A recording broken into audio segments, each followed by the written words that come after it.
¡Por Crom! Buenas noches, noctámbulos. Conan descubre los misterios y recompensas del mar. Apaga la luz, toma asiento, que empezamos.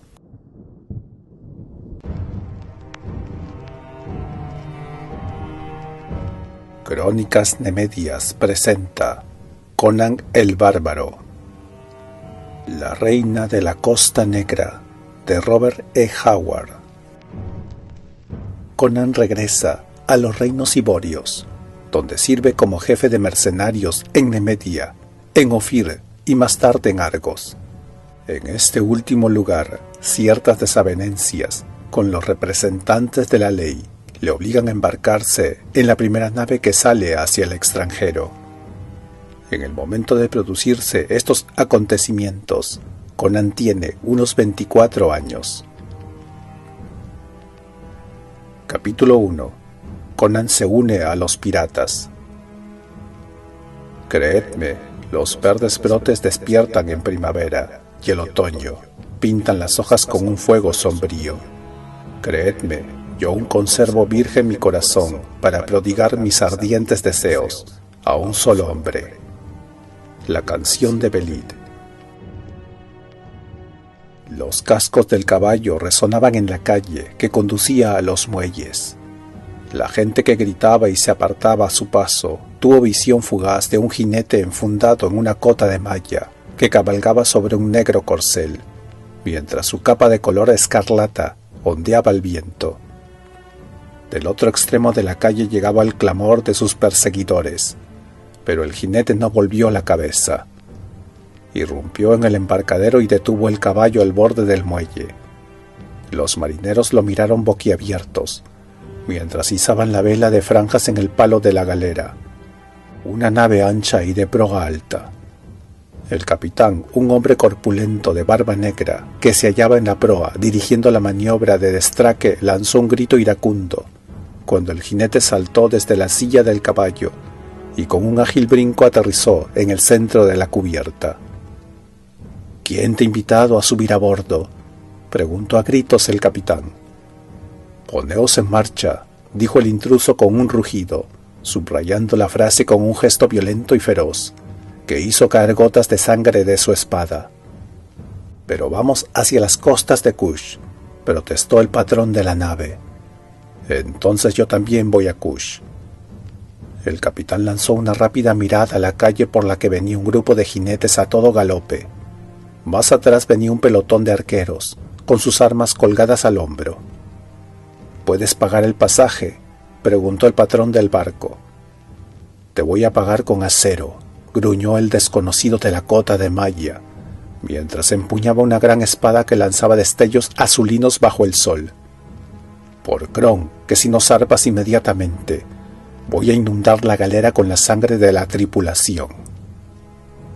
El capitán conocía muy bien a los seres humanos.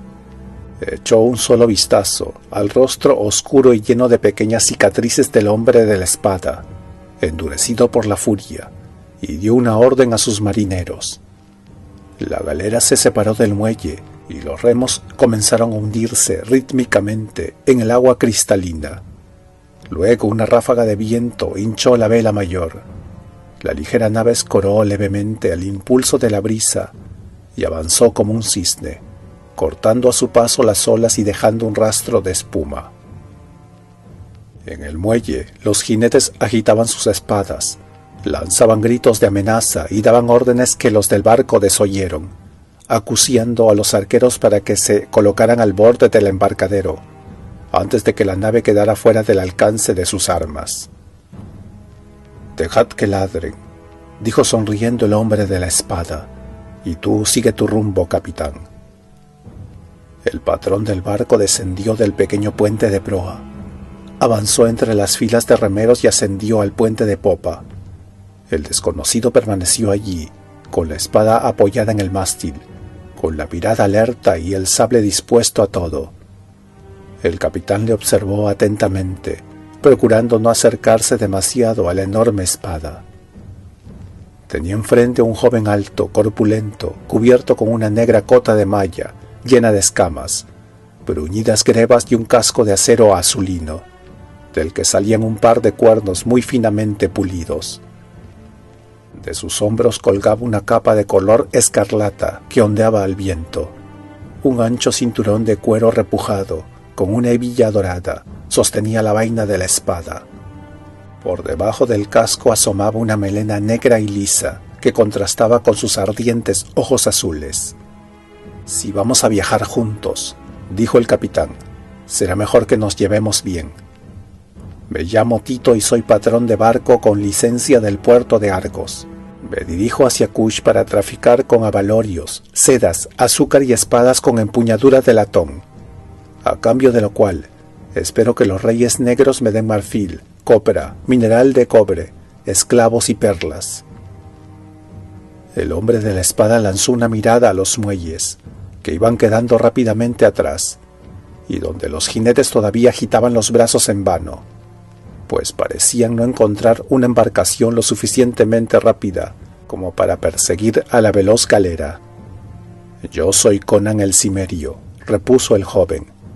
«He venido a Argos en busca de una plaza en el ejército, pero como no había ninguna guerra, me encontré sin trabajo». «¿Por qué te persiguen esos guardias?», preguntó Tito. «Sé que no es asunto mío, pero pensé que quizá». «No tengo nada que ocultar», dijo el cimerio. «Por Cron, aunque he pasado mucho tiempo entre vosotros, los hombres civilizados, todavía no entiendo vuestra forma de actuar». «Pues bien, anoche estaba en una taberna, y un capitán de la Guardia Real quiso abusar de la amiga de un soldado joven que, por supuesto, mató al oficial. Pero parece ser que hay una maldita ley que castiga severamente a quienes matan a los guardias del rey, y por ello el soldado y la muchacha tuvieron que huir. Se corrió el rumor de que me habían visto con ellos, y por eso me llevaron hoy ante el magistrado, que me preguntó hacia dónde habían huido los dos jóvenes. Yo respondí que puesto que él era mi amigo, no podía traicionarlo. El tribunal se indignó y el juez, furioso, habló acerca de mis deberes hacia el Estado, la sociedad y otras cosas que no entendí, y me ordenó que revelara el paradero de mi amigo. Para entonces era yo quien me había enojado, pues ya había explicado claramente mi posición. Pero dominé mi ira y conservé la calma. El juez dijo gritando que yo había manifestado un profundo desprecio hacia el tribunal, y que debía ser encerrado en una mazmorra para que me pudriera allí, hasta que traicionara a mi amigo. Por consiguiente, y viendo que estaban todos locos, desenvainé mi espada y le partí la cabeza al juez. Después me abrí paso entre el público presente, y al ver allí cerca el caballo del alguacil, me apoderé de él y cabalgué hasta los muelles, donde esperaba encontrar un barco que partiera hacia el extranjero. «Bueno», dijo Tito con aire disgustado, «los tribunales me han perjudicado muchas veces en ocasión de litigios con ricos mercaderes, por lo que no les guardo ningún afecto. Tendré que responder a muchas preguntas si vuelvo a este puerto, pero supongo que podré demostrar que actué bajo amenaza de muerte. Puedes envainar tu espada. Somos pacíficos marinos y no tenemos nada contra ti. Además, no está mal tener a bordo un guerrero como tú. Vamos a popa a beber una jarra de cerveza». «Me parece bien», repuso rápidamente el cimerio, mientras envainaba su espada. El Argus era un barco pequeño y resistente, como todos los que comerciaban entre los puertos de Singara y Argos, y los de las costas del sur. Estas embarcaciones solían mantenerse siempre a la vista de la costa, y raras veces se aventuraban en alta mar. El Argus tenía una proa alta rematada en una roda curva. Era ancho en el centro, y se afinaba nuevamente hacia popa, desde donde se le hacía avanzar con un remo muy largo. El principal medio de propulsión lo suministraba la gran vela de seda con franjas de colores, auxiliada por un foque. Los remos se utilizaban para entrar o salir de los puertos y bahías, así como en las calmas, cuando no soplaba el viento. Había 10 remos por banda, 5 a proa y 5 a popa de la cubierta central. La carga de mayor valor se colocaba debajo de esta cubierta de proa. Los marineros dormían en cubierta o entre las filas de bancos, protegidos durante el mal tiempo por unos baldaquines. La tripulación estaba compuesta por 20 hombres que manejaban los remos, 3 en el timón y el capitán del barco. Así pues, el Argus avanzó resueltamente hacia el sur, ayudado por un buen tiempo reinante. El sol calentaba más intensamente a medida que pasaban los días, por lo que se plegaron los baldaquines de seda con franjas de colores, que hacían juego con las velas y con las brillantes telas doradas de la proa y de las portas. Después de unos días de navegación, avistaron la costa de Chen, formada por extensas praderas onduladas, en las que se divisaban de lejos los blancos remates de las torres de las ciudades, así como algunos jinetes de barba negra y narices aguileñas que, sentados en sus corceles, a lo largo de la costa, contemplaban con recelo el paso de la galera. Esta no fondeó allí, pues era escaso el beneficio que se obtenía comerciando con los fieros y astutos hijos de Chen. Tampoco se decidió el capitán Tito a atracar en la amplia bahía, a la que iba a desembocar el caudaloso río Styx, y donde se alzaban los elevados castillos negros de Kemi, sobre las aguas azules. Ningún barco entraba sin ser invitado en aquel puerto, donde unos brujos morenos lanzaban terribles hechizos entre el humo oscuro de los sacrificios, que ascendía permanentemente de los altares manchados de sangre. En estos había mujeres desnudas que gritaban desesperadamente, y Set, la antigua serpiente, el superdemonio de los Iborios, pero dios de los Estigios, retorcía los brillantes anillos de su cuerpo entre sus fieles. El patrón del barco se apartó de aquella costa de ensueño y de aguas transparentes, aun cuando tras un promontorio de tierra apareció una góndola con la proa en forma de serpiente y un grupo de desnudas muchachas morenas, con grandes flores rojas en el pelo, llamaban a los marineros y se ofrecían descaradamente, en poses incitantes. Luego dejaron de verse las brillantes torres de la costa. Habían dejado atrás la frontera de Estigia, navegaban a lo largo de las costas de Kush. El mar y sus caminos eran una fuente de misterios insondables para Conan, que había nacido y se había criado en las elevadas montañas del norte. Por su parte, el bárbaro también despertaba el interés de los rudos marineros, que jamás habían visto a un hombre de su raza. Eran marineros típicos de Argos, bajos y fornidos. Conan era mucho más alto que ellos, y dos juntos no alcanzaban a tener la fuerza del bárbaro. Aunque ellos eran resistentes y robustos, el cimerio tenía la fuerza y la vitalidad de un lobo, con los músculos duros y los nervios aguzados por la vida que solía llevar en las zonas más inhóspitas del mundo. El cimerio siempre tenía una sonrisa a flor de labios, pero era igual de rápido y terrible para la cólera. Conan tenía un apetito prodigioso, y las bebidas fuertes constituían su pasión y su debilidad.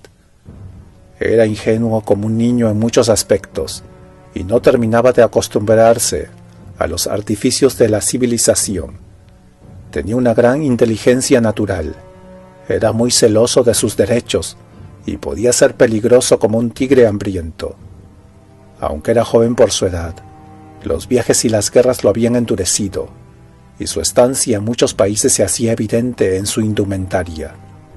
El casco adornado con cuernos era característico de los rubios aesires de Norheim, su camisa de malla de acero, así como las placas para proteger sus extremidades, se contaban entre los trabajos más finos de los artesanos de Kod. La fina malla que protegía sus brazos y piernas era de Nemedia.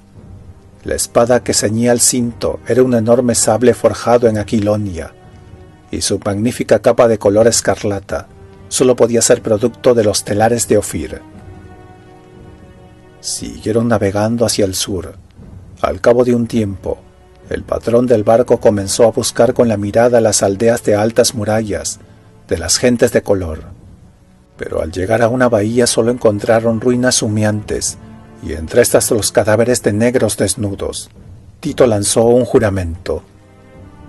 Yo hice buenos negocios aquí en anteriores ocasiones, manifestó. Esto es obra de los piratas. ¿Y si nos enfrentamos a ellos?, preguntó el cimerio mientras desenvainaba la espada. Este no es un barco de guerra, repuso el capitán.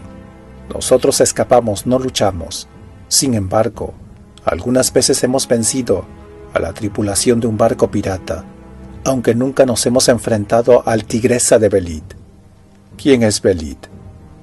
La más salvaje y demoníaca de las mujeres. A menos que hayas visto mal, fueron sus carniceros quienes arrasaron esa aldea de la bahía. Ojalá pueda verla algún día colgando de un peñol. La llaman la reina de la Costa Negra. Es una mujer de raza chemita que manda sobre un grupo de hombres negros. Constituyen una amenaza para la navegación y ya han enviado a muchos buenos comerciantes al fondo del mar. Tito trajo del puente de popa unas chaquetas acolchadas, así como cascos de acero, arcos y flechas. De poco serviría enfrentarnos a ellos si nos atacan, dijo con un gruñido. Pero duele en el alma dar la vida sin presentar un poco de resistencia. Era justo el alba cuando el vigía lanzó una voz de alarma.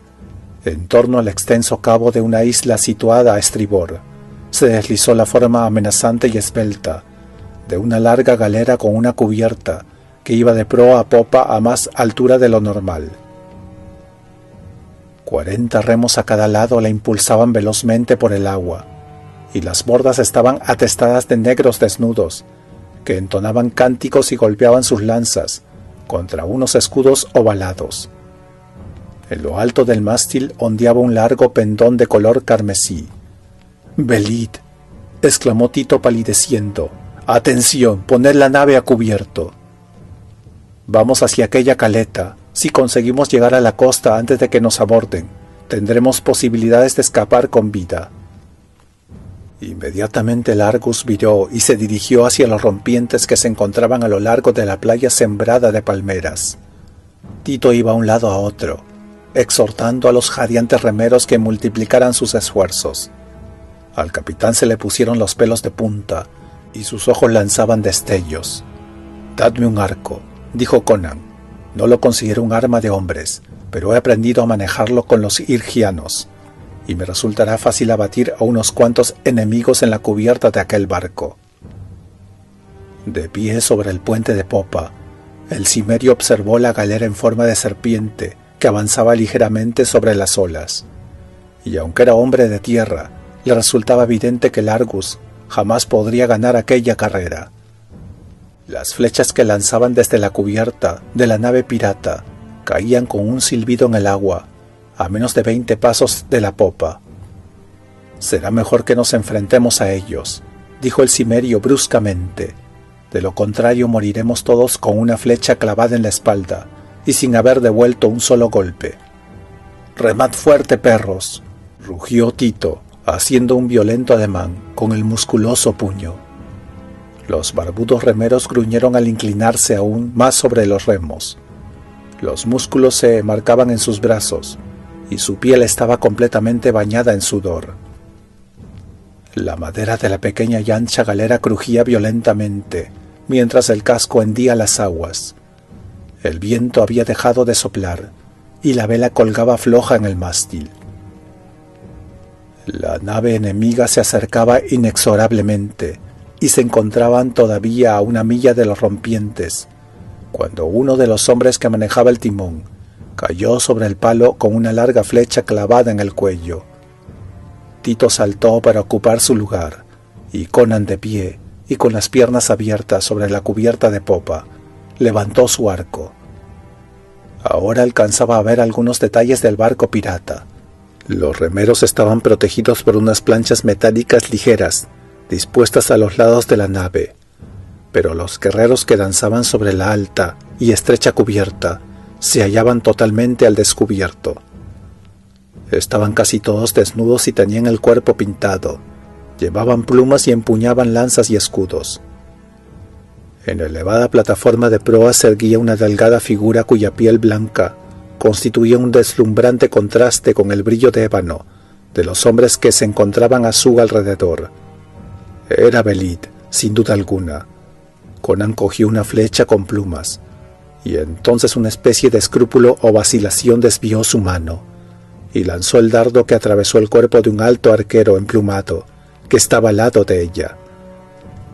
El barco pirata iba ganando distancia al barco más pequeño. Las flechas llovían sobre la cubierta del Argus, y alguno de sus tripulantes lanzaba un grito de vez en cuando.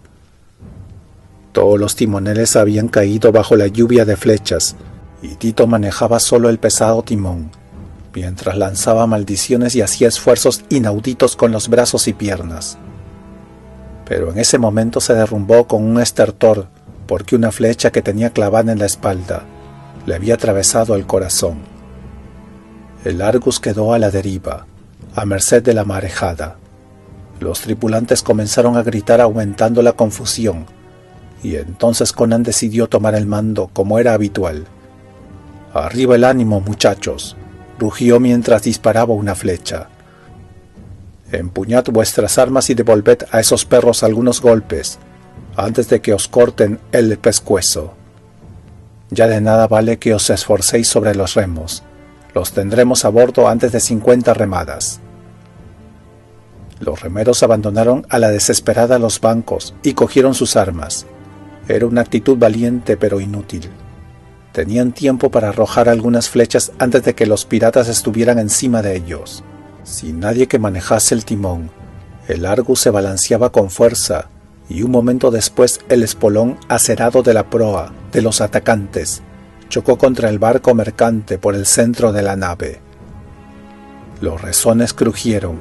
Desde la elevada cubierta, los piratas negros lanzaron una lluvia de flechas que atravesaron las chaquetillas acolchadas de los desventurados marineros, y luego saltaron con una lanza en la mano para completar la matanza. En la cubierta del barco pirata yacían una docena de cadáveres, fruto de la destreza de Conan con el arco. La lucha en el Argus fue breve y sangrienta. Los rechonchos marineros no pudieron oponer resistencia a los bárbaros de elevada estatura, y fueron cayendo de uno en uno. En otro lugar de la nave, la lucha había tomado un cariz especial. Conan, de pie sobre la elevada popa, se hallaba al mismo nivel que la cubierta del barco pirata. Cuando la proa de acero se hundió en el costado del Argus, el cimerio consiguió guardar el equilibrio, a pesar del encontronazo, desechando luego el arco. Un corsario de gran estatura saltó sobre la borda y fue recibido en el aire por el enorme sable de Conan, que le cortó en dos por la cintura, de modo que el tronco cayó hacia un lado y las piernas hacia el otro. A continuación, y con un estallido de furia que dejó un montón de cadáveres sobre la cubierta, Conan dio un gran salto por la borda y cayó de pie sobre la tigresa. En un instante, Conan se convirtió en el centro de un huracán de violencia. A su alrededor zumbaban las flechas y las lanzas, pero él se movía con una velocidad enceguecedora. Las flechas rebotaban en su armadura o azotaban el aire, al tiempo que su espada cortaba el aire con su son de muerte. La locura combativa de su raza se había apoderado de él, y con los ojos velados por una roja neblina irracional, hundía cráneos, aplastaba pechos, cercenaba miembros y desgarraba entrañas, dejando la cubierta llena de sangre y de despojos humanos. El espectáculo era espantoso. Invulnerable, con su cota de malla y con la espalda apoyada contra el mástil, el cimerio seguía amontonando cadáveres destrozados a sus pies, hasta que sus enemigos comenzaron a retroceder jadeando de miedo y de furia. Entonces, cuando los piratas lanzaron a un tiempo las lanzas con la intención de atacar, y Conan se puso en tensión dispuesto a saltar y a morir, un grito agudo detuvo los brazos en alto. Los gigantes negros se quedaron inmóviles, como estatuas de ébano, al igual que Conan, que se quedó rígido, con la espada chorreando de sangre. Belid lanzó delante de sus negros guerreros y les obligó a bajar las lanzas.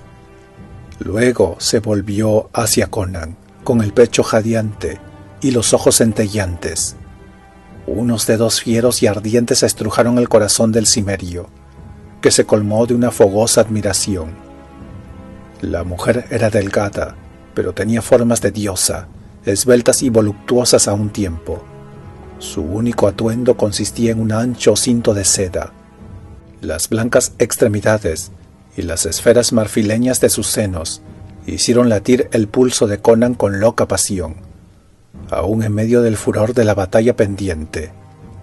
Sus cabellos eran oscuros como una noche de Estigia y le caían en suave cascada sobre su delicada espalda. Sus ojos negros ardían cuando miraba al cimerio.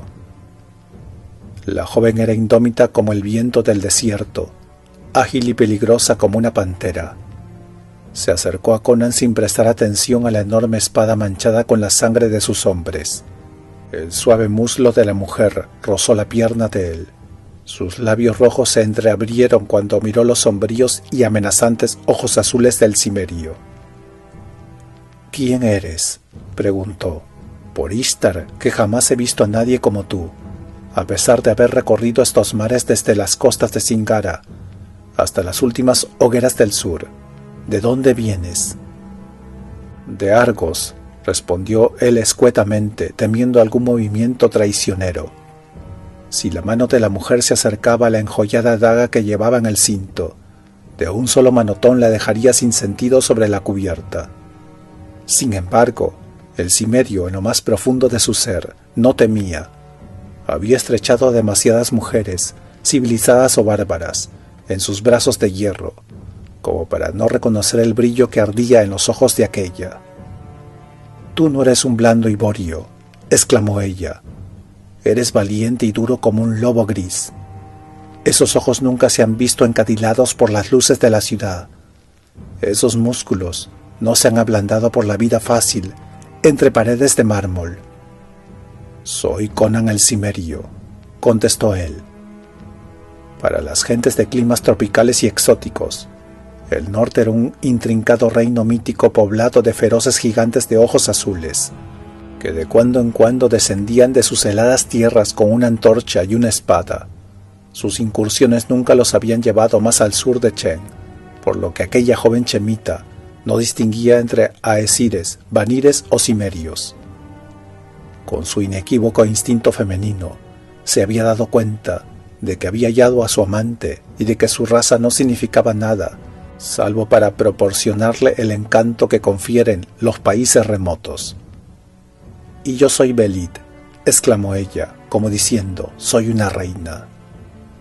A continuación, la muchacha le tendió los brazos abiertos y le dijo, «Mírame, Conan, soy Belit, la reina de la Costa Negra. Oh, tigre del norte, eres tan frío como las nevadas montañas que te vieron nacer. Tómame y estréchame con tu fiero amor. Ven conmigo a los confines de la tierra y de los mares. Yo soy reina por el fuego, el acero y la muerte. Sé tú mi rey». Los ojos de Conan escrutaron las filas de guerreros manchados de sangre, en busca de una expresión de ira o de celos, pero no vio nada de eso. La furia se había disipado en los rostros de ébano. El bárbaro se dio cuenta de que para aquellos hombres, Belit era algo más que una mujer. Era una diosa cuya voluntad era incuestionable. Conan lanzó una mirada al Argus, que se balanceaba sobre un mar teñido de rojo, con las cubiertas ensangrentadas y retenido por los resones de abordaje. Luego miró hacia la costa de tonalidades azules, después hacia las verdes brumas del océano, y finalmente al vibrante cuerpo que se hallaba delante de él, y su corazón bárbaro se estremeció. Dominar aquellas brillantes tierras azuladas junto a la joven tigresa de piel blanca. Amar, reír, navegar, conquistar botines. «Iré contigo», dijo él roncamente, sacudiendo las gotas de sangre de su espada. Nagya», dijo entonces la muchacha con voz vibrante como la cuerda de un arco. «Trae hierbas curativas y atiende las heridas de tu amo. Los demás, traed el botín a bordo y alejémonos de aquí». Mientras Conan tomaba asiento con la espalda contra la barandilla de popa, para que el viejo chamán atendiese los cortes que tenía en brazos y piernas, la carga de la infortunada Argus, fue rápidamente trasladada a bordo del Tigresa y almacenada en pequeños compartimentos que había debajo de cubierta.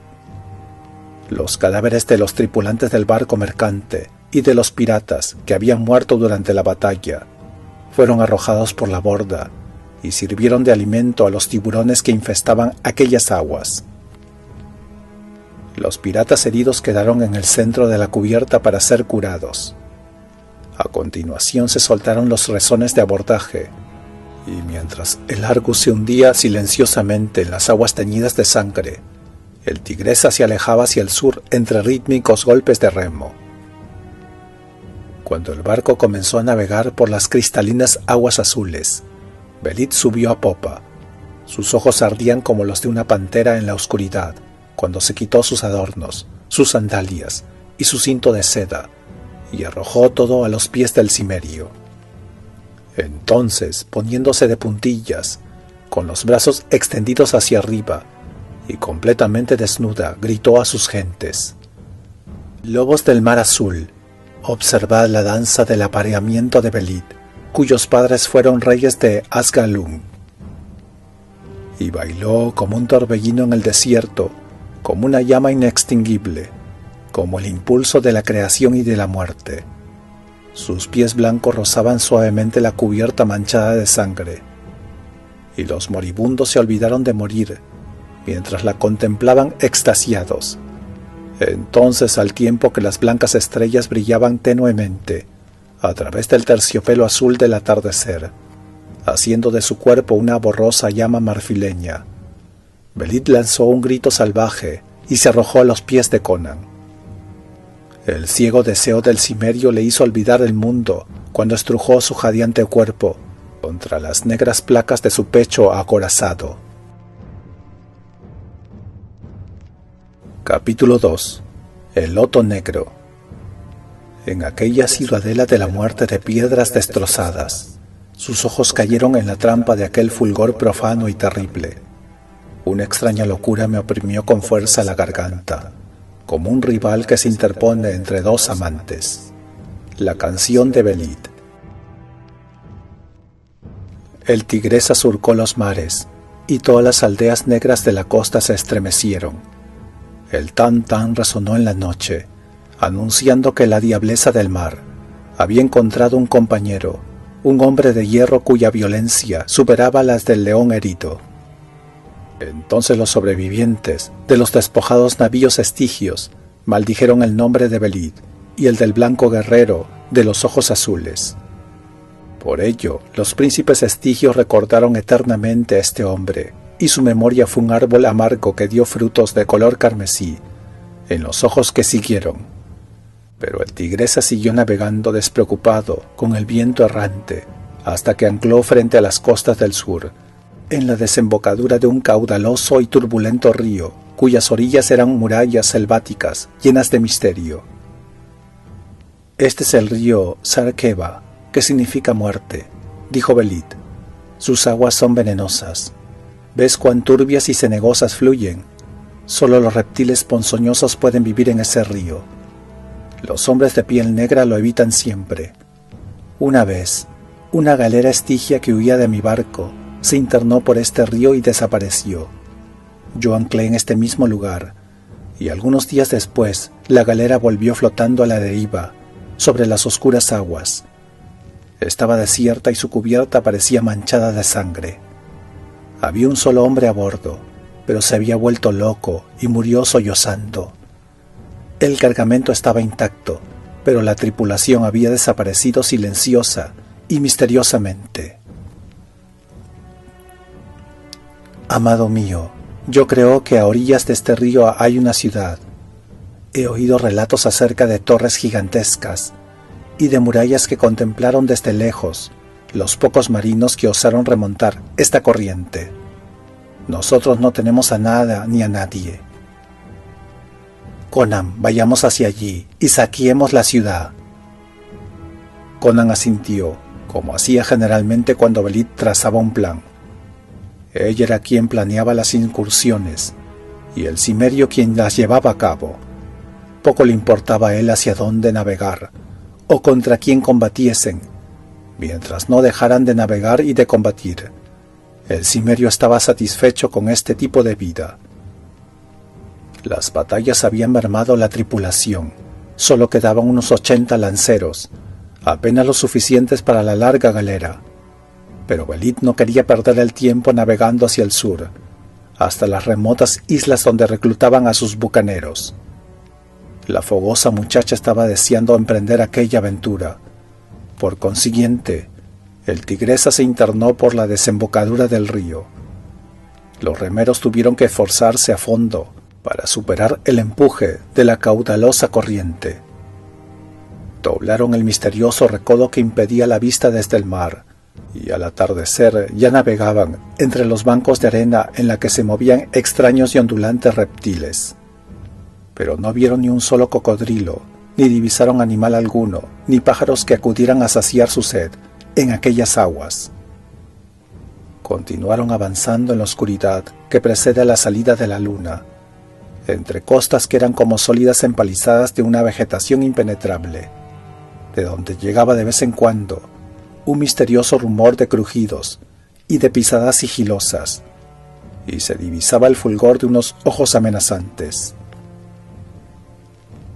Y una vez que se oyó la voz inhumana y burlona de un mono, Belit dijo que las almas de los hombres malvados estaban presas en aquellos animales parecidos al hombre, como castigo por sus crímenes pasados. Pero Conan tenía sus dudas al respecto, porque en cierta ocasión había visto en una jaula de barrotes dorados de una ciudad hircania un animal triste de ojos abismales que, según le dijeron, era un mono, y que no tenía nada de la demoníaca malevolencia que vibraba en la risa chillona que les llegaba desde la oscura selva. Entonces salió la luna como una mancha sanguinolienta, con un halo negro, y de las orillas surgió una terrible algarabía, como saludándola. Los rugidos, aullidos y gritos hicieron temblar a los guerreros negros, pero aquel bullicio, según pudo notar Conan, procedía del interior de la selva, como si los animales, al igual que los hombres, huyeran de las negras aguas del Sarkeba.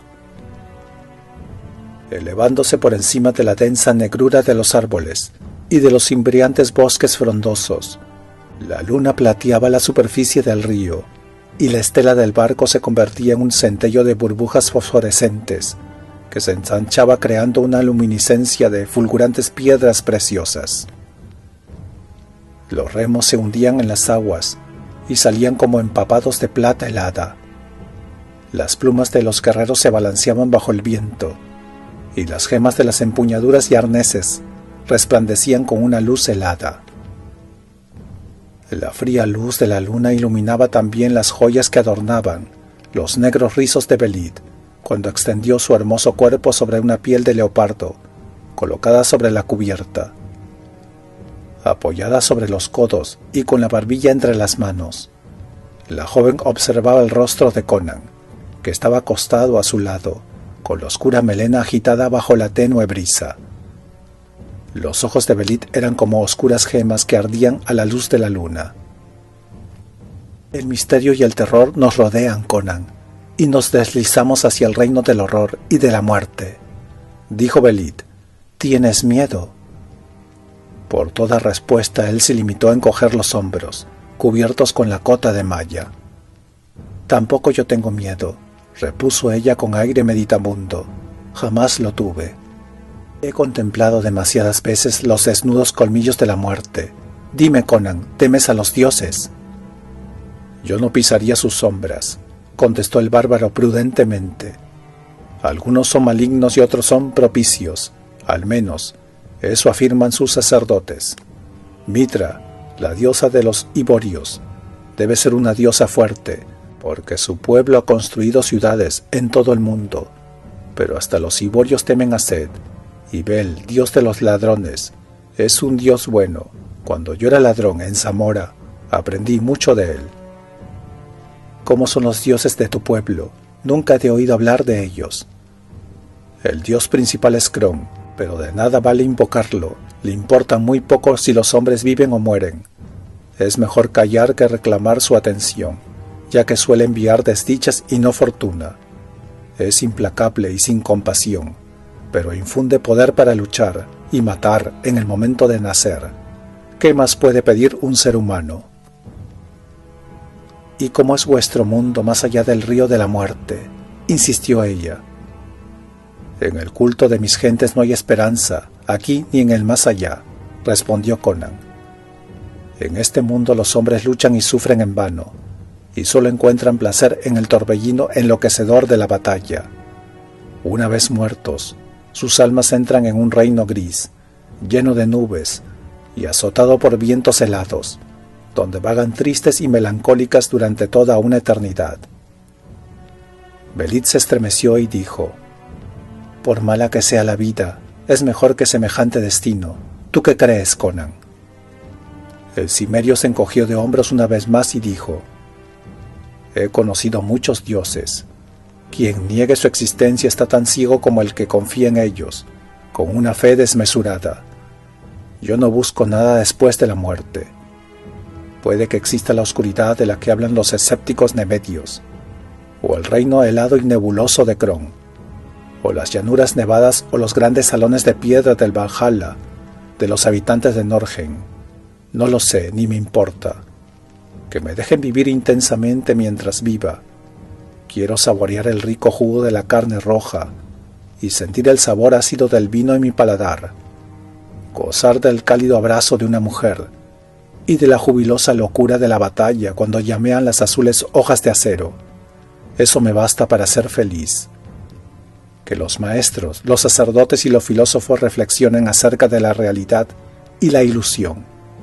Yo solo sé esto, que si la vida es ilusión, yo no soy más que eso, una ilusión, y ella, por consiguiente, es una realidad para mí. Estoy vivo, me consume la pasión, amo y mato, con eso me doy por contento». «Pero los dioses son reales», dijo ella, siguiendo la línea de sus pensamientos. «Y por encima de todo están los dioses chemitas, Ishtar, Astoret, Terqueto y Adonis.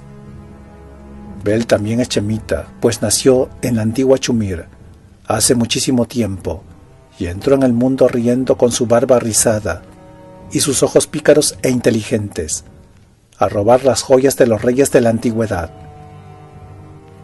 Existe la vida más allá de la muerte, yo lo sé, y también sé esto, Conan de Cimeria», dijo Belit poniéndose ágilmente de pie y estrechándole con un brazo de pantera. «Sé que mi amor es más fuerte que la muerte. Me has estrechado en tus brazos, jadeando con la violencia de nuestro amor. Me has cogido y estrujado y me has conquistado, atrayéndome el alma a tus labios, con la violencia de tus hirientes besos. Mi corazón está soldado al tuyo, mi alma es parte de tu alma. Si yo muero y tú tuvieras que luchar por tu vida, yo volvería del abismo para ayudarte.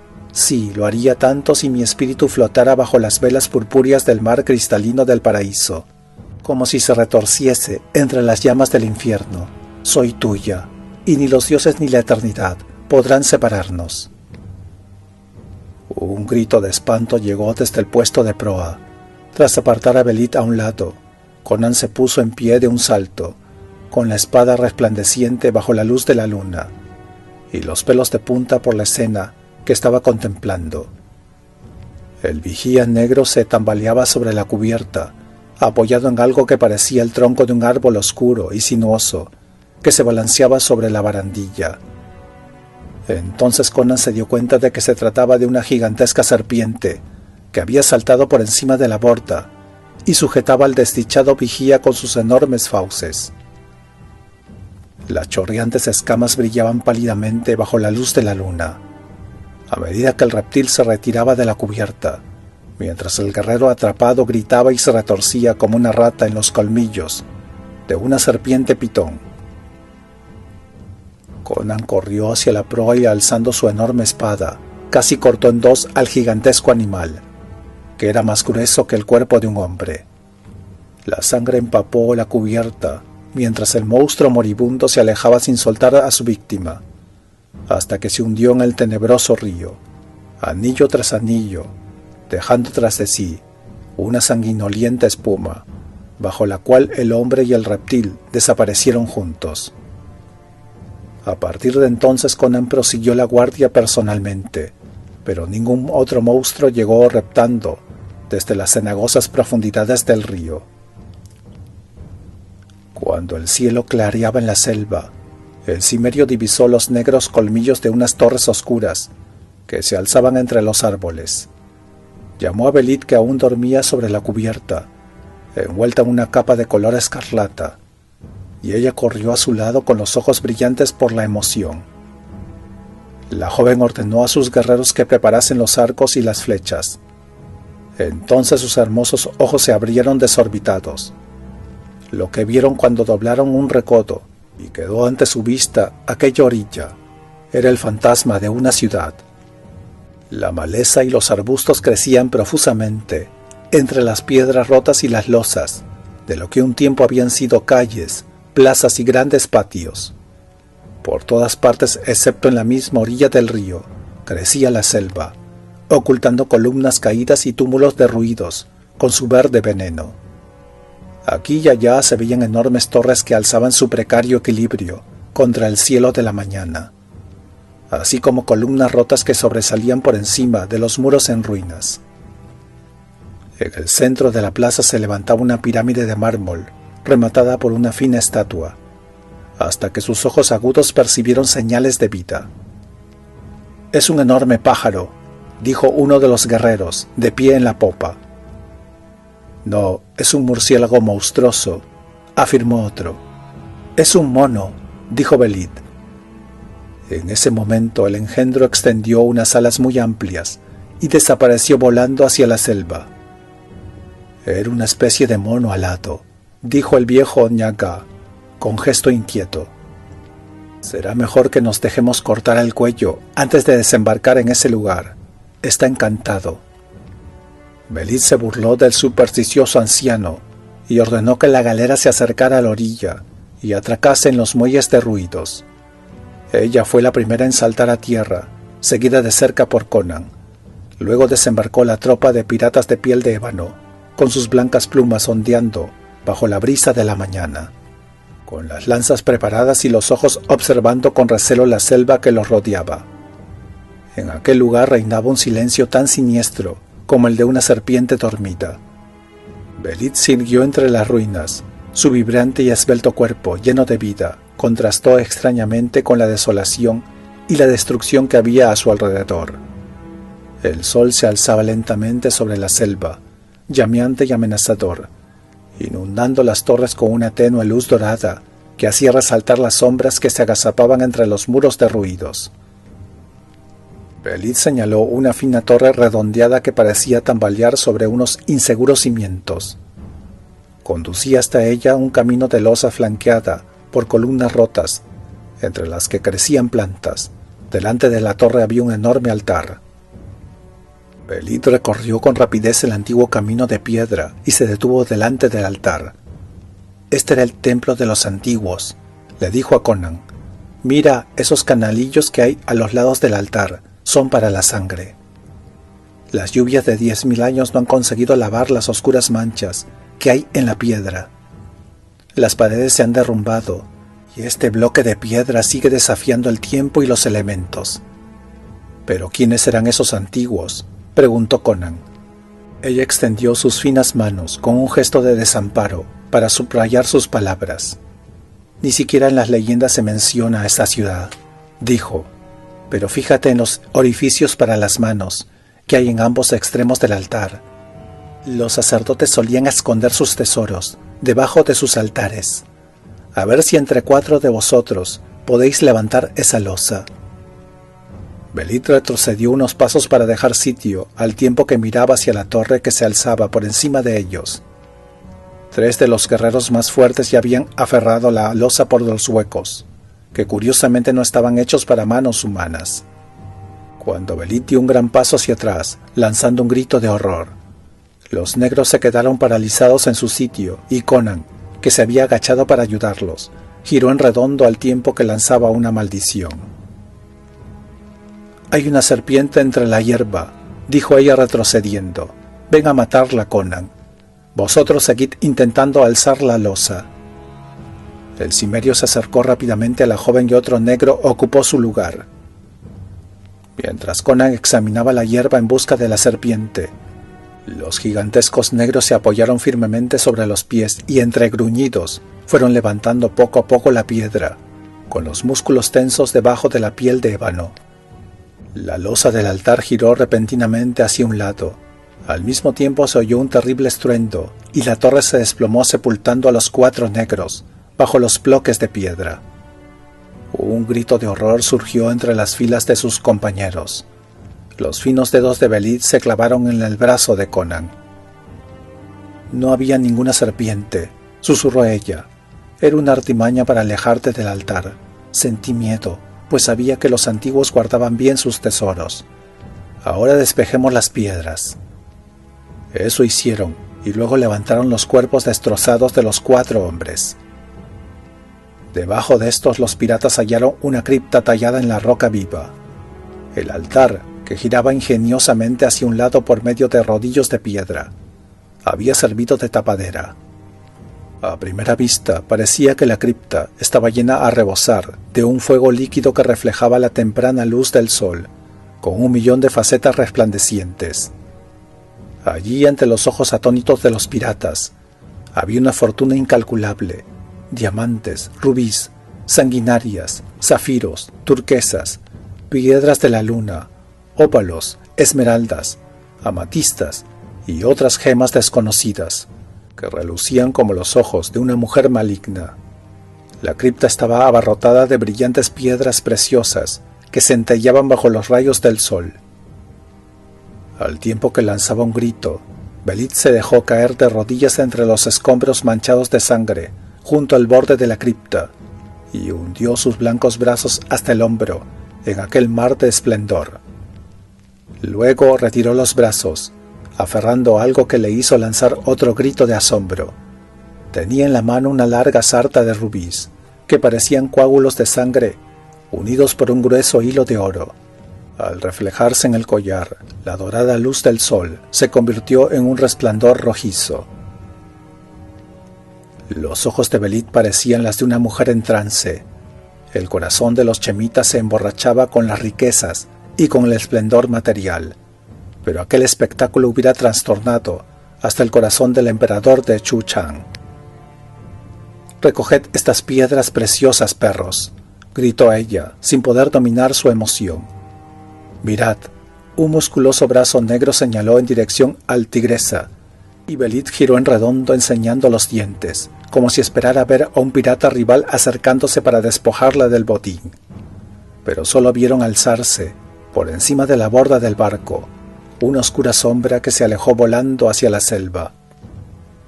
«El mono maligno ha estado en nuestro barco», musitaron los negros inquietos. «¿Y eso qué importa?», exclamó Belit, lanzando un juramento, al tiempo que se alisaba un rizo rebelde con gesto impaciente. «Haced una litera con las lanzas y las capas, para cargar todas estas joyas. Conan, ¿dónde demonio vas?» «Voy a echar un vistazo a la galera», dijo el cimerio con un gruñido. Esa especie de murciélago pudo haber hecho un agujero en la base de la galera, sin que nos hayamos dado cuenta. El bárbaro corrió rápidamente por las destrozadas piedras del embarcadero y saltó hacia la nave. Después de examinar por un momento el barco bajo cubierta, Conan lanzó una maldición y echó una mirada en dirección al lugar por el que había desaparecido el monstruo alado. Volvió rápidamente hacia donde estaba Belit y extraía grandes puñados de piedras preciosas que pasaban a los hombres impacientes que se hallaban arriba. Sartas de heladas iridiscencias colgaban entre los oscuros dedos del negro. Eran como gotas de fuego rojo que formaban un increíble arco iris. El negro parecía un gigante a horcajadas sobre los llameantes pozos del infierno, con las manos llenas de estrellas. «Aquel maldito demonio volador ha agujereado las barricas de agua», dijo Conan. «Si no hubiéramos estado tan deslumbrados por esas piedras preciosas, hubiéramos oído el ruido que hacía el monstruo al acercarse. Fuimos necios al no haber dejado un centinela a bordo. No podemos beber el agua de este río. Voy a llevar 20 hombres para buscar agua fresca y potable en la selva. Ella le miró con expresión confusa, con los ojos velados por la extraña pasión que la embargaba, mientras acariciaba con dedos nerviosos las piedras preciosas que llevaba en el pecho. Esta también, repuso ella distraídamente, casi sin prestarle atención. Está bien, repuso ella distraídamente, casi sin prestarle atención. Voy a hacer que lleven el tesoro a bordo. La selva se cerró rápidamente detrás del grupo, al tiempo que la luz cambiaba del oro intenso al gris sombrío. De las ramas que formaban arcadas caían enredaderas que parecían serpientes. Los guerreros avanzaban en fila india, como negros fantasmas, deslizándose bajo la luz crepuscular. Dentro de la selva la vegetación era menos densa de lo que Conan había pensado. El suelo estaba blando, pero no húmedo. Al alejarse del río, se inclinó poco a poco formando pendiente. Cuanto más se internaba por la verde espesura, menores señales había de proximidad de agua, ya sea de fuentes o de pozos. Conan se detuvo súbitamente. Sus guerreros le imitaron y se quedaron inmóviles, como estatuas de basalto. En el tenso silencio que siguió, el cimerio dijo en voz baja a Nagora, un hombre de confianza: «Seguid derecho hasta que no podáis verme. Entonces deteneos y esperadme. Creo que nos están siguiendo. He oído algo». Los negros parecían inquietos, pero obedecieron. Mientras ellos seguían su camino, Conan se ocultó rápidamente detrás de un enorme árbol, al tiempo que miraba hacia el lugar por el que había venido. De aquella espesa vegetación podía surgir cualquier cosa, pero no ocurrió nada, y los débiles sonidos de la marcha de los lanceros se apagaron a lo lejos. De pronto el cimerio sintió que el aire estaba impregnado de un aroma exótico. Algo le rozó suavemente la sien. Conan se volvió con rapidez. Desde una mata cuyas hojas tenían formas muy extrañas, unas enormes flores negras se inclinaron hacia él. Una de ellas era la que le había tocado. Parecía llamarle arqueando sus tallos en señal de invitación. Se extendían y susurraban, aunque no soplaba la menor brisa. Conan retrocedió rápidamente al reconocer el loto negro, cuya savia era mortal, y cuyo perfume producía un sopor con sueños terribles. El cimerio ya comenzaba a sentir un ligero letargo. Trató de desenvainar la espada para cortar los ondulantes tallos que se cernían sobre él, pero sus brazos se quedaron inertes a ambos lados del cuerpo. Abrió la boca para llamar a sus guerreros, pero de ella no salió más que un débil jadeo. Unos segundos después, la selva empezó a dar vueltas con asombrosa rapidez, y Conan comenzó a ver todo borroso. No, oyó los gritos de espanto que se escuchaban un poco más allá, pues se le doblaron las rodillas y cayó al suelo sin sentido. Por encima de su cuerpo postrado, las enormes flores negras se balanceaban en el aire sin que las moviera el viento. Capítulo 3. Horror en la selva. Fue un sueño lo que trajo el loto negro. Entonces, maldito sea el sueño que angustió mi vida, y maldita la rezagada hora que no ve la cálida sangre goteando del cuchillo de color carmesí. La canción de Belid. Primero fue la oscuridad del vacío más absoluto, en el que soplaban fríos vientos del espacio cósmico.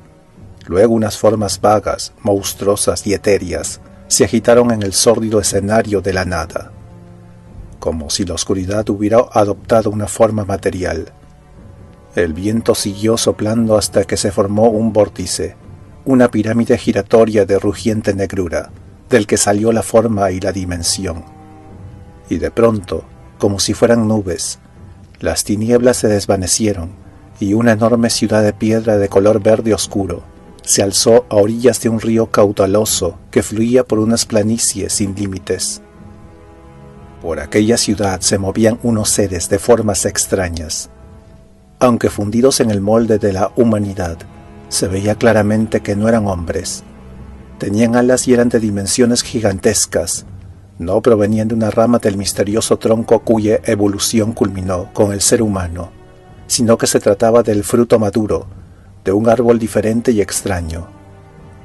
Aparte de sus alas, aquellos seres se parecían físicamente al hombre en la misma medida en que éste se parece a los grandes monos. En desarrollo espiritual, estético e intelectual, eran superiores al hombre de la misma manera que éste superior al gorila. Pero cuando construyeron su gigantesca ciudad, los primitivos antepasados del hombre aún no habían surgido del limo de los océanos primordiales. Estos seres eran mortales, del mismo modo que lo es todo lo que está hecho de carne y sangre. Nacían, amaban y morían, si bien vivían muchísimos años. Entonces, después de incontables millones de años, se inició el cambio. El paisaje tembló como si fuera una imagen proyectada en una cortina agitada por el viento. Las eras pasaron por la ciudad y el campo, al igual que fluyen las olas en el mar, y cada una de ellas produjo grandes cambios. En algún lugar del planeta se estaban alterando los centros magnéticos. Los enormes glaciares y los campos de hielo se desplazaron hacia los nuevos polos. El litoral del gran río también se alteró. Las llanuras se convirtieron en pantanos en los que pululaban asquerosos reptiles. Donde se extendían fértiles praderas, surgieron primero bosques y luego densas selvas. Las transformaciones obraron también sobre los habitantes de la ciudad, si bien estos no emigraron hacia nuevas tierras. Razones incomprensibles para el hombre los retuvieron ligados a su funesto destino. Y mientras aquella tierra, que estaba fuera rica y poderosa, se hundía cada vez más en el negro cieno de la sombría selva, el caos se abatió sobre los habitantes de la ciudad. Terribles convulsiones estremecieron la tierra. Las noches eran espeluznantes y los volcanes en erupción se recortaban como rojas columnas de fuego en el oscuro horizonte. Después de un terremoto que sacudió desde las murallas exteriores hasta las torres más altas de la ciudad, el río adquirió un color negro durante varios días. Alguna sustancia letal se había escapado de las profundidades subterráneas. Una terrible transformación química se produjo en las aguas que las gentes habían bebido durante milenios. Muchas personas murieron después de beber aquellas aguas, pero quienes sobrevivieron sufrieron un cambio paulatino, tan sutil como aterrador. Al tener que adaptarse a las nuevas condiciones del medio, se hundieron muy por debajo de su nivel original, pero las aguas letales provocaron en ellos una alteración mucho más terrible, y las nuevas generaciones se volvieron cada vez más bestiales. Los que habían sido dioses alados se convirtieron en demonios sin alas, con todo el vasto conocimiento de sus antepasados, pero distorsionado y pervertido de manera espantosa e infernal. Del mismo modo que habían alcanzado niveles muy superiores a los de la humanidad, se hundieron más bajo de lo que se podía concebir en las peores pesadillas.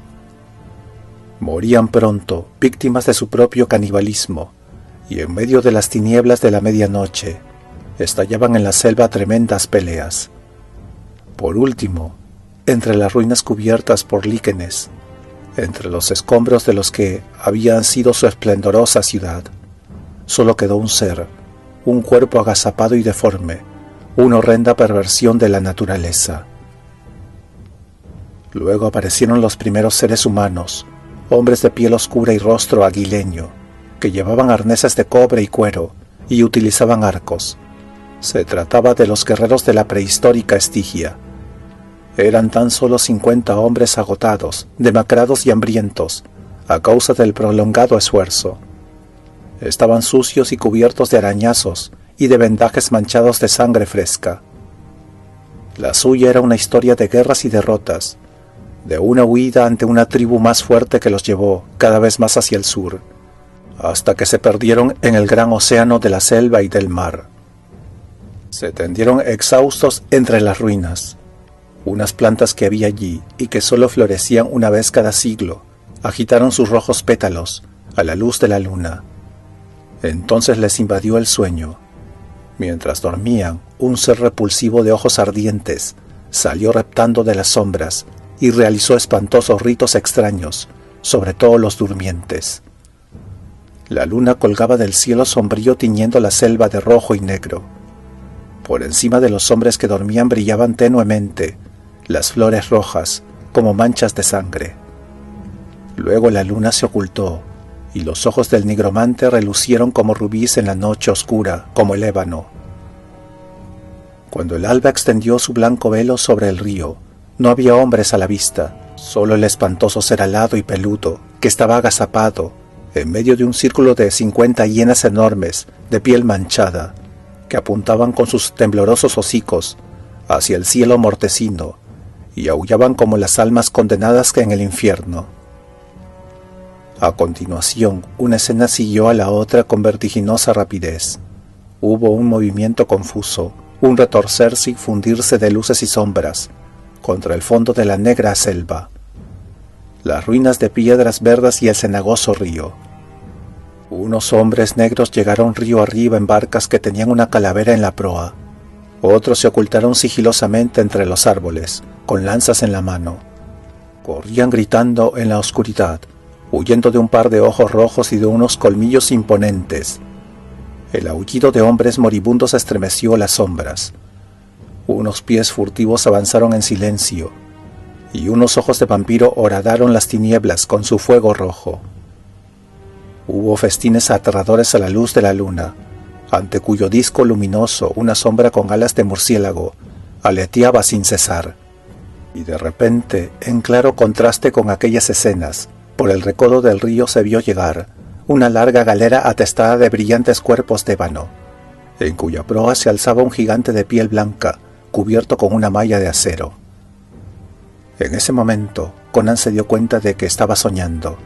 Hasta aquel instante no había tenido conciencia de su existencia individual, pero cuando se vio a sí mismo sobre la cubierta del Tigresa, reconoció la frontera entre la realidad y el sueño, si bien no se despertó. Mientras esto pasaba por su mente, la escena cambió súbitamente hacia el claro de la selva en el que Nogra y 19 lanceros negros se hallaban en actitud de espera.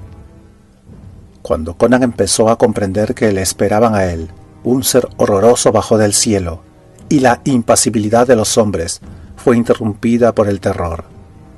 Presas de pánico, arrojaron sus armas y corrieron como locos a través de la selva, seguidos de cerca por el monstruo que agitaba sus grandes alas por encima de ellos.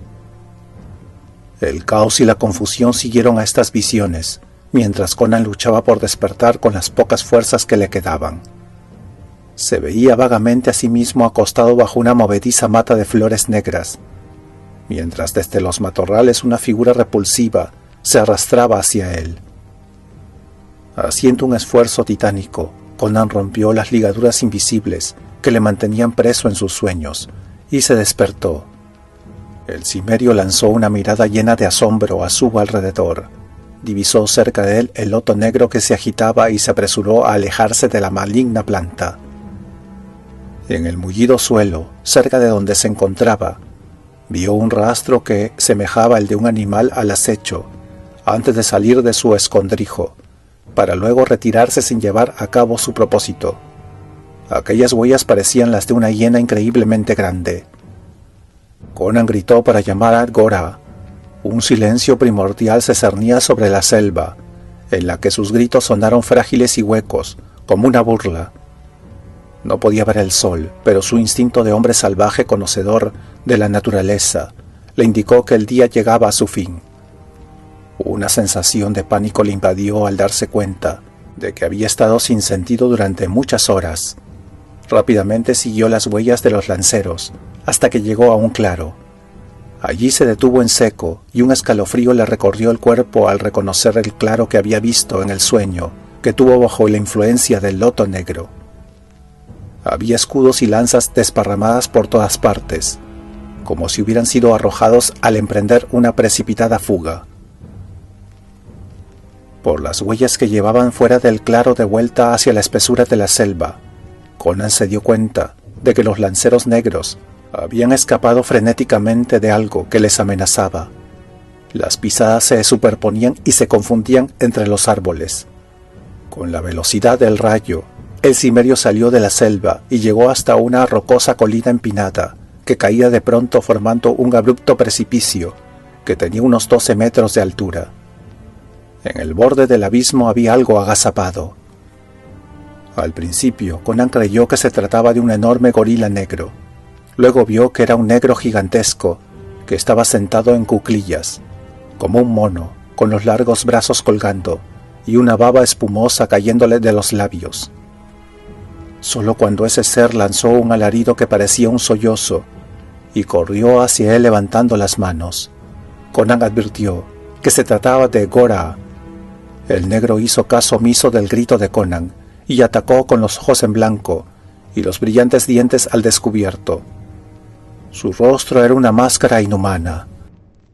Con la piel erizada por el horror que la locura siempre inspira a las personas cuerdas, Conan alzó la espada y traspasó con ella el cuerpo del negro. Luego, evitando las garras que se tendían hacia él, mientras Gora caía, avanzó hacia el borde del precipicio. Durante un instante el cimerio se quedó mirando las abruptas rocas que se divisaban abajo y sobre las cuales yacían los lanceros de Gora, con el cuerpo retorcido, los miembros destrozados y los huesos deshechos. Ninguno de ellos se movía. Una nube de enormes moscas negras zumbaba por encima de las piedras manchadas de sangre. Las hormigas habían comenzado a roer los cadáveres. En las ramas de los árboles más cercanos, aguardaban los buitres y un chacal que, al mirar hacia arriba y ver a un hombre vivo en el risco, huyó furtivamente del lugar. Conan se quedó inmóvil durante unos segundos, luego giró en redondo y volvió corriendo por donde había llegado, entre las hierbas, arbustos y enredaderas que le rodeaban, y se interponía en su camino como serpientes. Llevaba la espada baja en la mano derecha, y tenía una palidez desusada en el oscuro rostro. El silencio que reinaba en la selva no se veía interrumpido por nada. El sol acababa de ponerse en el horizonte, y grandes sombras se alzaban del limo de la oscura tierra. Conan avanzaba rápidamente a través de las gigantescas sombras de la muerte y la desolación, cubierto con la cota de malla. No se escuchaba otro sonido que su propio jadeo cuando salió de las sombras y llegó hasta las márgenes del río rodeadas de una luz crepuscular. Vio la galera adosada al muelle podrido. Sus restos se tambaleaban en la semioscuridad. Aquí y allá divisó manchas de color rojo vivo entre las piedras, como si una mano descuidada hubiera dado unas pinceladas con una brocha empapada de pintura de color carmesí. Conan adivinó nuevamente la presencia de la muerte y de la destrucción. Frente a él yacían sus hombres, tendidos en el espacio que iba desde el límite de la selva hasta la orilla del río, entre las columnas rotas y a lo largo de los muelles derruidos, mutilados y devorados a medias, como tristes remedos de seres humanos. Alrededor de los cadáveres y de sus miembros cercenados, se veían numerosas huellas de enormes patas, similares a los rastros que dejan las hienas. Conan avanzó en silencio por el muelle, y al acercarse a la nave vio que de la cubierta colgaba algo que brillaba con un claro tono marfileño. Sin decir una palabra, el cimerio se detuvo y vio el cuerpo de la reina de la Costa Negra, que colgaba del peñol de su propia galera. Entre la cuerda de la que colgaba y su garganta había una ristra de piedras que parecían coágulos de color carmesí, que brillaban como la sangre, pero era el collar de oro con los enormes y resplandecientes rubíes. Capítulo 4. Ataque desde el aire. Estaba rodeado de negras sombras. Las fauces chorreantes se abrieron desmesuradamente y cayeron gotas rojas más gruesas que la lluvia. Pero mi amor era más fuerte que el negro hechizo de la muerte, y ni siquiera las puertas de hierro del infierno podrían alejarme de su lado. La canción de Belid. La selva era como un gigante negro que sostenía las ruinas de piedra entre sus hercúleos brazos. Aún no había salido la luna y las estrellas eran fragmentos de ámbar incandescente en un firmamento en el que le esperaba la muerte agazapada. Conan el Cimerio estaba sobre la pirámide situada entre las torres derruidas, sentado como una estatua de hierro, con la barbilla apoyada en sus fuertes puños. En las oscuras sombras se oyeron unos pasos quedos, y se vio el fulgor de unos ojos rojos. Los muertos yacían en la misma posición en la que habían caído, pero en la cubierta del Tigresa, en una pira hecha con bancos rotos, trozos de lanza y pieles de leopardo, dormía la reina de la Costa Negra su último sueño, con el botín amontonado a su alrededor.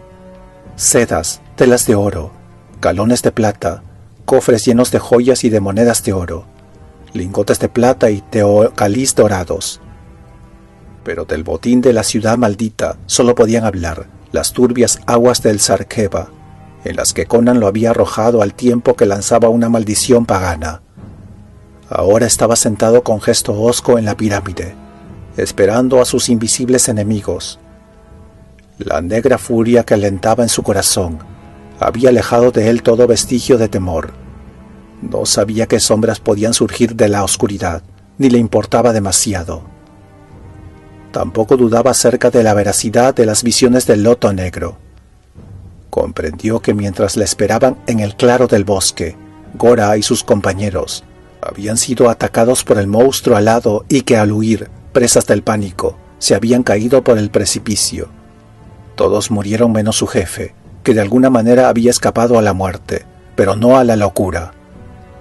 Mientras tanto, o quizá inmediatamente después, se produjo la aniquilación de los que estaban en la orilla del río. Conan tenía la seguridad de que aquello había sido una matanza más que una batalla. Dominados por el terror supersticioso, los negros murieron probablemente sin devolver un solo golpe, en defensa propia, cuando se vieron atacados por sus inhumanos enemigos. El Cimerio no comprendía por qué le perdonaban la vida tanto tiempo, a menos que el ser maligno que dominaba aquel lugar quisiera mantenerlo vivo para torturarlo con la pena y el miedo.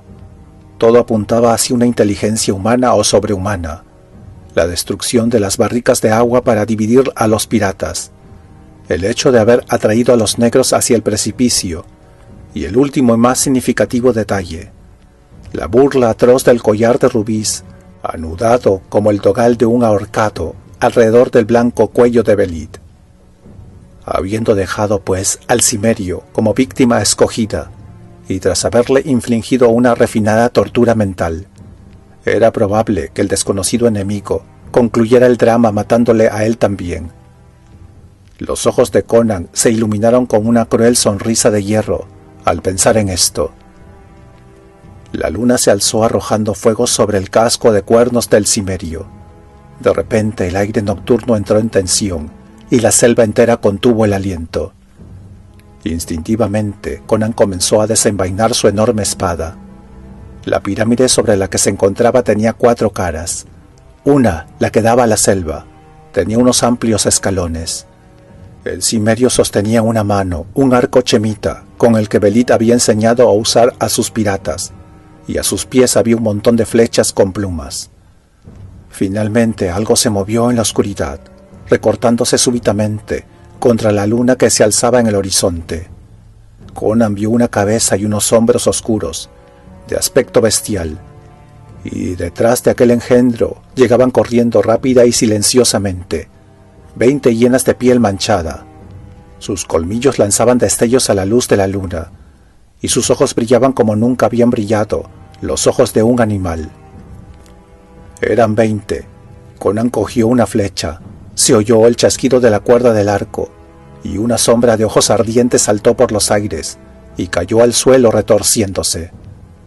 El resto de la manada no vaciló, seguían avanzando y las flechas del Cimerio caían sobre los monstruos como una lluvia de muerte, lanzadas con toda la fuerza y la precisión de sus músculos de acero, movidos por un odio infernal. A pesar de su ciega furia, Conan no erró el blanco. El aire se llenó de flechas cargadas de muerte. Los estragos causados por la embestida de la manada eran aterradores. Más de la mitad de sus enemigos cayeron antes de alcanzar el pie de la pirámide. Otros ascendieron por los amplios escalones. Al mirar sus ojos llameantes, Conan comprendió que aquellos seres no eran animales. No era solo su tamaño sobrehumano lo que establecía la diferencia, sino que de aquellos emanaba una aurea tangible, como la oscura bruma que se alza de un pantano sembrado de cadáveres. No era capaz de adivinar qué alquimia infernal había dado vida a aquellos seres. Lo que sí sabía era que se enfrentaba con una diabólica magia más negra que la del pozo de Esquelos. Firmemente apoyado sobre sus pies, Conan tensó el arco y lanzó su última flecha contra el enorme cuerpo peludo que se abalanzaba sobre su garganta. La flecha salió disparada como un rayo de luna. El monstruo sufrió una convulsión en el aire y se estrelló de cabeza, con el cuerpo atravesado de parte a parte. Entonces los demás se precipitaron sobre Conan como una pesadilla de ojos centellantes y colmillos afilados. Su enorme espada dio cuenta del primer atacante, pero el desesperado embate de los demás le hizo caer al suelo. Aplastó un pequeño cráneo con la empuñadura de su sable, sintiendo que los huesos se quebraban y la sangre y los sesos se derramaban sobre su mano. Luego dejó caer la espada, pues de nada le valía ante la proximidad de sus enemigos, y aferró la garganta de dos de los monstruos que lanzaban zarpazos y dentelladas, con una furia silenciosa. Un intenso olor acre inundaba sus fosas nasales, y el sudor le cegaba. Solo la cota de malla le había salvado hasta ese momento de quedar destrozado en un segundo. Su mano derecha asió por el velludo cuello a un adversario, y la izquierda, no pudiendo aferrar otra garganta, apresó una pata de la fiera y se la rompió. Un breve quejido, el único grito aterradoramente semihumano que se oyó en aquella lúgubre batalla, partió de las fauces de la bestia. Ante el espantoso horror que le produjo ese grito infrahumano, Conan aflojó involuntariamente a su presa.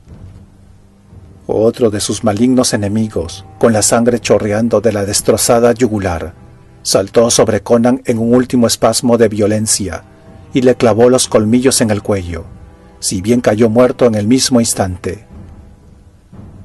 La otra fiera, apoyándose en sus 3 patas ilesas, se abalanzó sobre el vientre del cimerio, lanzando dentelladas como un lobo, y le destrozó varios eslabones de su cota de malla. Conan esquivó a la bestia agonizante y la levantó con un esfuerzo que hizo surgir un quejido de sus labios manchados de sangre. Se tambaleó por un momento, sintiendo el aliento fétido y caliente del monstruo sobre su rostro, con las mandíbulas chasqueando al lado de su cuello, y luego le arrojó con violencia. Enseguida se oyó el crujido de los huesos rotos, al chocar contra los escalones de mármol. Mientras se tambaleaba, tratando de recobrar el equilibrio y el aliento, el cimerio oyó el espantoso aleteo de un murciélago. Conan se puso nuevamente a la defensiva, sacó rápidamente su espada y la empuñó con fuerza, asestando un mandoble con las 2 manos. Luego sacudió la sangre que empañaba sus ojos y su rostro, para mirar al cielo con intención de ver a su alado enemigo. Pero en el lugar del esperado ataque procedente del aire, Conan notó súbitamente que la pirámide se tambaleaba, y vio que la elevada columna que estaba junto a él oscilaba como un péndulo. Aferrándose a la vida con todas sus fuerzas, Conan saltó lo más lejos que pudo. Sus pies dieron en un escalón situado hacia el centro de la pirámide, y el siguiente salto le impulsó lejos del monumento. En el momento en que sus talones se apoyaban en el suelo, por un instante cataclísmico, del cielo parecieron llover fragmentos de piedra y de mármol. Poco después la luna iluminaba con su luz blanquecina un montón de escombros. Conan se quitó de encima los pequeños trozos de piedra que cubrían parte de su cuerpo, y en ese momento un fuerte golpe le despojó del casco y le dejó momentáneamente aturdido. Encima de sus piernas tenía un enorme fragmento de columna que lo inmovilizaba contra el suelo. No sabía si sus extremidades estaban rotas o no. Sus negros rizos estaban impregnados de sudor, y la sangre le goteaba de las heridas que había recibido en la garganta y en las manos. El cimerio levantó un brazo para tratar de liberarse de los escombros que lo aprisionaban. Entonces algo descendió de las estrellas y cayó a su lado sobre el césped. Conan se dio media vuelta y vio, al ser alado, Con la velocidad de un rayo, el monstruo se precipitó sobre el cimerio, que pudo ver fugazmente al ser que le atacaba. Era una figura gigantesca, humanoide, de piernas arqueadas, peludos brazos atrofiados, enormes garras negras y una cabeza deforme en cuyo rostro solo se distinguía un par de ojos inyectados en sangre. Esa cosa no era humana, ni animal, ni demoníaca, aunque estaba dotada de características infrahumanas y sobrehumanas a la vez. Pero Conan no tenía tiempo para tales reflexiones ni especulaciones. Extendió los brazos hacia la espada que estaba en el suelo, pero sus dedos, arqueados como garfios, no pudieron cogerla. Lleno de desesperación, trató de empujar el trozo de columna que inmovilizaba sus piernas, y las venas de las sienes se le hincharon por el esfuerzo. El pesado bloque fue cediendo poco a poco, pero el cimerio se dio cuenta de que antes de que pudiera liberarse, el monstruo estaría encima de él, y sabía muy bien que aquellas negras garras significaban la muerte. El ser alado no había dejado de volar. Se cernió durante unos instantes sobre el postrado cimerio, como una sombra negra, con los brazos extendidos, y de repente un fulgor blanco se interpuso entre Conan y el murciélago. En un instante enloquecedor, ella estaba allí, con su cuerpo tenso y blanco, vibrante de fiero amor como una pantera. El asombrado cimerio divisó entre su cuerpo y la muerte que se abalanzaba sobre él, el esbelto cuerpo blanco como el marfil. Vio el resplandor de sus ojos oscuros a la luz de la luna, la espesa mata de cabellos sedosos y brillantes, el pecho jadeante y los labios entreabiertos, que lanzaron un grito agudo que resonó como el acero cuando ella se abalanzó sobre el pecho del monstruo alado. «Belit», exclamó Conan. Ella dirigió una rápida mirada al cimerio, y sus hermosos ojos oscuros reflejaron toda la fuerza de su amor, un amor natural como el fuego ardiente y como la lava incandescente. Un momento después ella desapareció, y el cimerio solo vio al demonio alado que retrocedía, dominado por un miedo insólito, con los brazos levantados como para defenderse de un ataque. Entonces Conan supo que Belit se hallaba realmente en la pira del Tigresa. En sus oídos resonó nuevamente la frase apasionada de la muchacha: «Si yo muero y tú tuvieras que luchar por tu vida, yo volvería del abismo para ayudarte». Al tiempo que lanzaba un grito terrible, el cimerio apartó la piedra a un lado. El monstruo alado volvió a atacar, y Conan saltó para enfrentarse con él, con la sangre inflamada por la furia. Los poderosos músculos de sus antebrazos se pusieron en tensión cuando empuñó la enorme espada y describió un arco mortal, apoyándose en los talones. Su mandoble alcanzó al monstruo justamente encima de las caderas y lo dividió en dos. Las piernas cayeron a un lado y el tronco hacia el otro. Conan se quedó inmóvil bajo la silenciosa luz de la luna, con la espada apoyada en el suelo, contemplando los restos de su enemigo. Los incandescentes ojos rojos lo miraron durante unos instantes, luego se pusieron vidriosos y después se cerraron. Las grandes manos se estremecieron con un espasmo hasta que se quedaron rígidas. La raza más antigua del mundo se había extinguido. Conan levantó la cabeza, buscando maquinalmente a las bestias que habían sido esclavas y ejecutoras del monstruo alado, pero no vio a ninguna de ellas. Los cuerpos que ahora vio tendidos sobre la hierba eran de hombres, no de bestias. Hombres de rostros aguileños, de piel negra, traspasados por las flechas o destrozados por la espada, y poco a poco se iban convirtiendo en polvo delante de sus ojos. ¿Por qué el amo alado no había acudido en ayuda de sus esclavos mientras Conan luchaba contra ellos? ¿Acaso temía ponerse al alcance de unos colmillos que podían volverse contra él? La astucia y la cautela se habían albergado en aquel cráneo deforme, pero al final no le había servido de nada. El cimerio dio media vuelta y se encaminó hacia los muelles derruidos. Llegó hasta la galera y subió a bordo. Hizo unos cuantos cortes en las cuerdas, y la nave quedó a la deriva. Luego se dirigió al puente. El Tigresa se abalanceó sobre las turbias aguas y se deslizó lentamente hacia el centro del río, hasta que la corriente lo arrastró.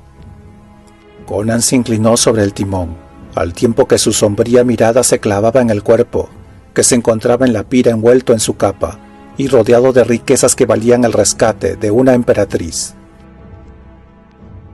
Capítulo 5. La pira funeraria.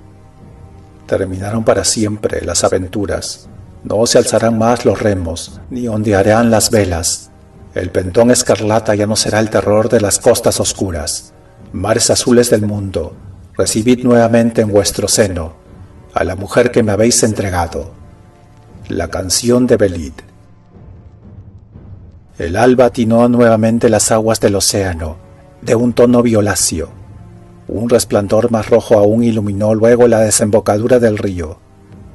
Conan el cimerio se apoyó sobre su espada, y desde la playa de arena blanca contempló al Tigresa, que se alejaba en su último viaje. No había luz en aquellos ojos que contemplaban las olas cristalinas. Sobre las ondulantes extensiones azules se alejaba toda su gloria y su alegría.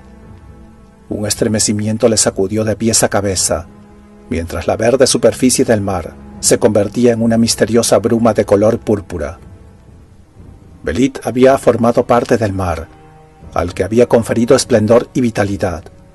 Sin ella, los océanos habrían sido una vasta extensión desolada y triste. La joven había pertenecido al mar, y él la devolvía su insondable misterio. No podía ser más.